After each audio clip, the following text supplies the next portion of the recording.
Story number 2, a couple days ago, Greg, I got to go over to the East Bay. I got to go to Digital Eclipse, and I got to play Mighty Morphin Power Rangers Rita's Rewind. Go, go, Power Rangers. Exactly. That shit was blasting, and it made me feel good because I am a child of the 90s, as you very well know. Yeah. Grew up with Power Rangers. Love Power Rangers very, very much. Obviously, it all started where it all began with the Mighty Morphin Power Rangers. And to see them go back to a classic old school type of video game, this being the classic arcade brawlers where you're going left to right on the screen, punching people until you kill them all. And then it says go, go, go. And then you get to go to the next screen, that whole thing.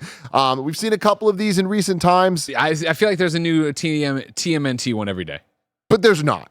There's absolutely not. There was one amazing one called Shredder's Revenge a year or two ago.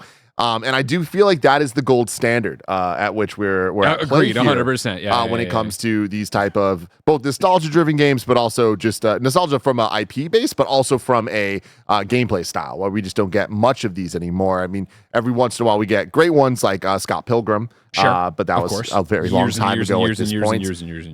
But the cool thing is we never got a Power Rangers one. Crazy. We had X-Men, we had Simpsons, we had multiple Turtles, and that all made sense, specifically with ensemble casts. But to have the Power Rangers in the 90s be as big as they were, 5 or 6 characters here with the OG 5 and the Green Ranger, it's surprising that we never got one of these type of games, arcade-style games from the Power Rangers. On the Super Nintendo and the Genesis, we did get a couple Mighty Morphin Power Rangers games. Some of them were fighting games, and some of them were similar to this, but I would say closer to a more traditional, like, 2D platformer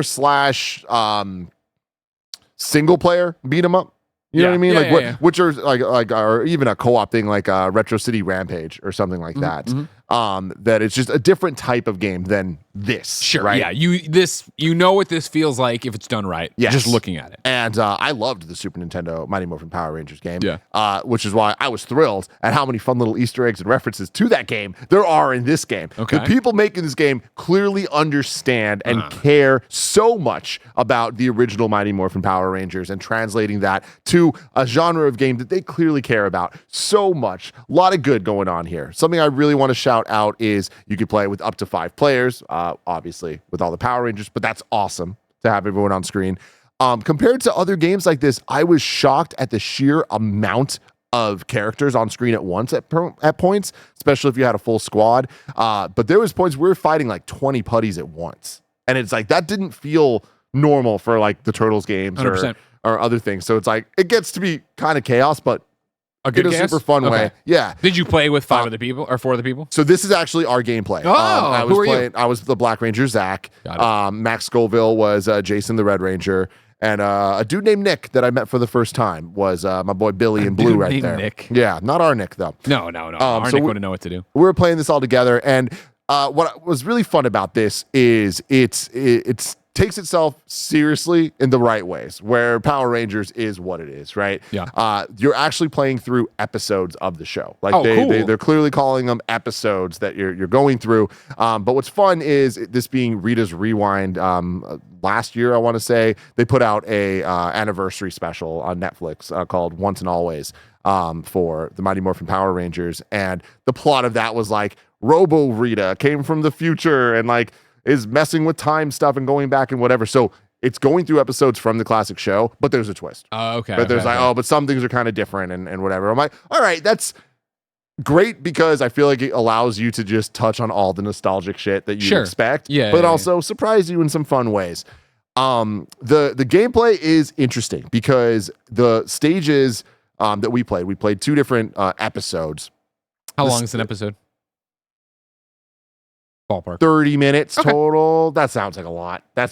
Maybe like 20 minutes total, but it's in 3 different sections where you start off doing the traditional kind of left to right, brawling with your friends, going through, just punching and kicking everybody.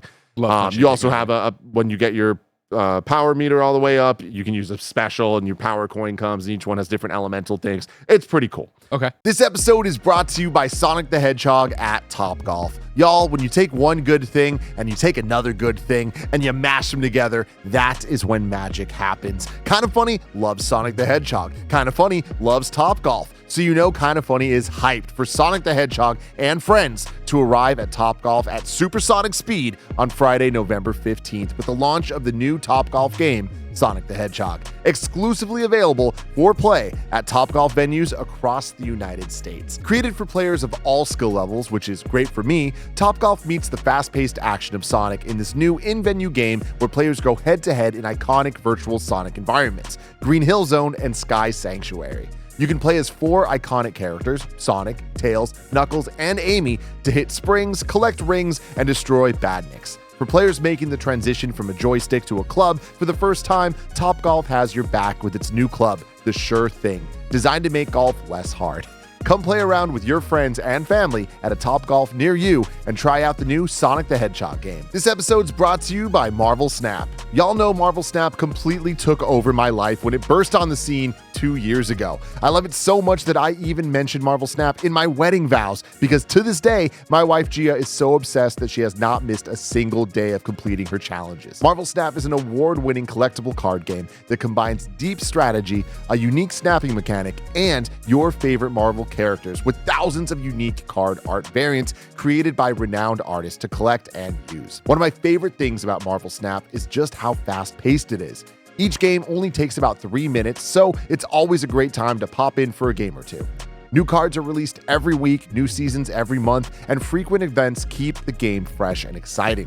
Each game takes only 3 minutes, so you can get in and out wherever you are, and with more than 270 cards in Marvel Snap with over 2,000 unique art variants, you'll always find something new. Download the Marvel Snap app now, available on the App Store, Google Play, and Steam, or visit marvelsnap.com to learn more. This episode's brought to you by Shady Rays. Forget the boring gifts this year. Shady Rays makes finding something special for everyone on your list easy. With premium polarized sunglasses that bring both clarity and comfort, you'll be giving a gift that they'll appreciate every time they step outside. Shady Rays is an independent sunglasses company offering a world-class product rated 5 stars by over 300,000 people. Their shades have durable frames and crystal clear optics, making them the perfect choice this holiday season. Every pair of shades also comes with lost or broken protection. If those shades ever disappear or get damaged, Shady Rays will replace them, no questions asked. Shady Rays makes gifting easy with a team ready to help with fast and friendly support. So, give the gift of quality, style, and worry-free wear this season with Shady Rays. Treat yourself for someone special. Go to shadyrays.com and use code KINDAFUNNY for 40% off 2 or more shades. Try for yourself the shades rated 5 stars by over 300,000 people. Shadyrays.com, code KINDAFUNNY. But then they switch it up with these very intensely Super Nintendo and Genesis-styled vehicle stages. Oh. Where you get into, it's a classic Power Ranger thing. You beat up the bad guy. Rita's like, make my monster grow. And then the bad guy, monster of the week, turns big. And they play the scene the classic scene of all the Zords, the dinosaurs running together. And then you actually, like here it is. Thank you, Barrett. Go Power and then you actually Rangers. control in a Genesis style, face the camera, That's cool. shoot 'em up, That's fun. going up against like the big Goldar here. But what's fun is the pixel art, awesome in this game. Animation style, awesome. There's a lot of fun and variation in terms of how they present the story. And a lot of it just feels very, like, you can even see here, they're using a lot of the effects of the Super Nintendo era, like the Mode 7 scaling and all of that stuff. The blast processing of the Sega Genesis, like all of that old school shit. They're just throwing everything in at once, which is pretty fun. And then after this phase, what you expect to happen does happen. All the Zords join together to form the Megazord. There's a super sweet transformation scene, and then you are playing a Punch-Out style game against the boss. Okay. Where Bear, there is footage of this as well. If you could pull it up, if you have a second. Where so you get the sick ass transformation scene, and then we have like Goldar's going to come at you, and it's framed very much like Punch-Out. And you need to dodge his hits with left and right, just like Punch Out, and you're controlling the left and right hands as you're punching. What's cool about this is you take turns controlling it. I was going to say, how are you playing with multiple people? So I was playing right here. This is me. That's why you're so good at it. No, trying to get my head wrapped around it. And then after I fuck up, it then goes to the next person. They get a shot. I want you guys to see me die here. I think it's about to happen soon. Been saying it for years. Yeah, right here. So then, you see all the Rangers like, and it's like, I got it from here. We're getting pummeled out there. Yeah, and then you switch off. So what I appreciate about it is it's very authentic to Power Rangers, and it's simple, it's fun. You're playing with friends. You can jump in, jump out the same way you can imagine a game like this working that's retro but modern at the same time. And I feel like the gameplay switches up frequently enough that you're not doing the same thing over and over too much, at least in what we played. Once you beat the boss in between the episodes, you then get to go to Ernie's juice bar from the show. You can walk and talk to different NPCs, including Bulk and Skull. Of course. Their little theme music plays when you talk to them. There's just a lot of Power Rangers love put into this. So yeah, I'm stoked for it.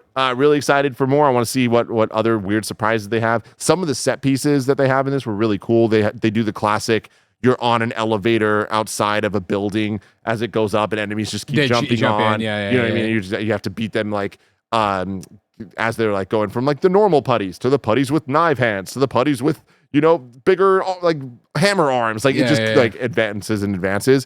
But then when you get to the top, a big thing happens and all of a sudden the elevator starts falling down to the floor as you're like have to fight more people. And it was just like a super fun thing where I'm like, wow, this shows such a love of these retro style games. Well, I mean, that's Digital Eclipse, man. That's Digital Eclipse. They're such a talented developer and publisher of just like wanting to not only make modern retro games, but also like,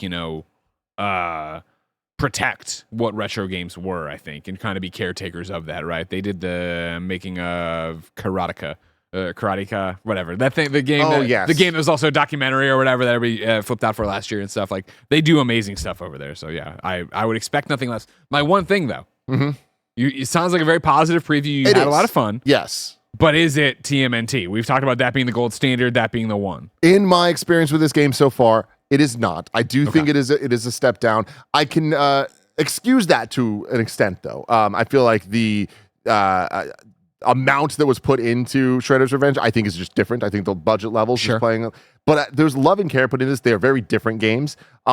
This, in terms of gameplay, I was very impressed with Shredder's Revenge of like how deep it felt compared to the old school games. This feels on par with the old school games. It is a lot of hitting the same buttons over and over. Some of the Zord controls, as you're like doing the more like motorcycle chase stuff, didn't feel great to play. Wasn't bad, but it just didn't feel like it was like, oh, I'm fully in control of this character and having a good time. It reminded me a lot of old arcade games, right? Where you're playing and it's like it's fun because you're playing a video game, but like it's not necessarily like the best thing. And then the Punch Out Megazord stuff, really hard for me to wrap my head around. Like we were really getting our ass kicked for like that took us a lot longer to beat than I think was planned.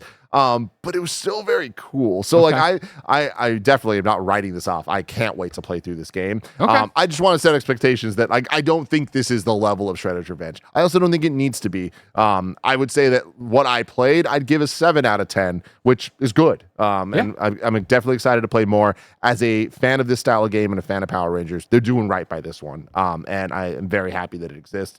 And when you're fighting, the Power Ranger music kicks in. Yeah. I want to play with you when you get it. Let's do it.